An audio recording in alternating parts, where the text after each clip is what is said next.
kontrata. We will not be compromised by you. Pero kapatid ko yun eh. Quitting is not an option. Sinabihan ni Andres si June na kapatid pa rin niya ito at habang buhay siyang hinintay ng lola nila. Humingi ng sorry si June sabay sinaad niyang may sarili na siyang buhay at may kanya-kanya na silang buhay na hindi na siya si June dahil siya na si Diego. Pinaliwanag naman ni Andres na naiintindihan niya kung nabigla siya. Pero gusto na nila ng lola Esang niya na bumawi sa kanya pero nanindigan naman ang binata na hindi na kailangan. Sinumbat ni Andres na hindi na niya ito naiintindihan. Sabay tinanong niya kung umiiwas ito dahil noong nasa sementeryo sila ay umalis siya at noong naglalakad ay nagbihis at nagtago pa. Kaya tinanong niya kung ano ang nangyayari at kung may tinatago ito sa kanya. Sabay hinamon niya na sabihin niya kung anong klaseng buhay meron siya. Galit na sinabihan ni June na bakit ganun siya magtanong. Sabay sinabi niyang nailayo siya sa pamilya nila noong 7 years old pa lang siya at sa napakatagal na panahon ay siya lang mag-isa na pakiramdam niya ay kailangan niyang laging magtago at hindi niya alam yung takot na naramdaman niya noon hanggang na-rescue siya ng papa niya na pinalaki siyang dapat hindi siya agad nagtitiwala sa ibang tao dahil yun ang paraan para tumapang siya. Sabay tinanong niya ang kuya niya kung mali yun. Sinumbat ni Andres na siya ang kuya niya kaya ang gusto niya ay ligtas siya na agad namang sinumbat ni June na ligtas siya at okay ang buhay niya.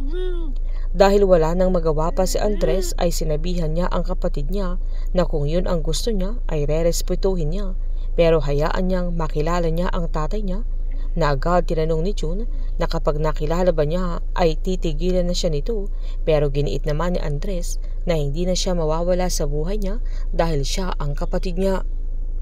Nangako si Andres na anumang buhay meron ang kapatid niya ay rerespetuhin niya. Sinabihan ni June na kung yun ang gusto niya ay gagawin niya at ipapakilala niya ito sa papa niya kinabukasan. Habang nang puntahan ni Philip sila Gab at Tomas ay sinabihan siya ng anak niya na may usapan sila na pagkatapos ng kasal ay hindi na sila guguluhin. Sabay tinanong niya kung kumusta yung mga mana niya. Pinaliwanag ni Philip na pumunta siya doon para mag-update sa kanya na marami pang inaayos para mailipat sa kanya yung mga assets niya. Kaya habang naghihintay siya, sabay kuha ng susi sa bulsa niya at nilagay niya sa harap niya na agad niyang sinabihan ang dalaga na yun na muna ang regalong pwede niyang maibigay sa kanya, yung bahay ng Mama Gabriela niya na yun ang pinakamadali niyang naayos. Napaiyak si Gab sa sandaling yan, maging si Tomas ay hindi niya mailarawan ang saya niya na siya na ang kumuha sa susi sabay binigay niya kay Gab. Pinigilan naman ni Philip ang mga luha niya nang umiiyak na magpasalamat si Gab dahil sa ginawa niya. Sa pag-uwi naman ni Andres ay dismayado ito kaya pinagsabihan ng lola niya na hindi madali yung gusto niyang mangyari, lalo't may iba ng pamilya si June kaya nangatwiran naman si Andres na pamilya naman sila ng kapatid niya na gusto din nilang bigyan ng mabuti at magandang buhay. Na agad namang sinabihan ng lola niya na si June na ang nagsabi na mabuti ang kinalakihan niya at tinanong niya kung may problema.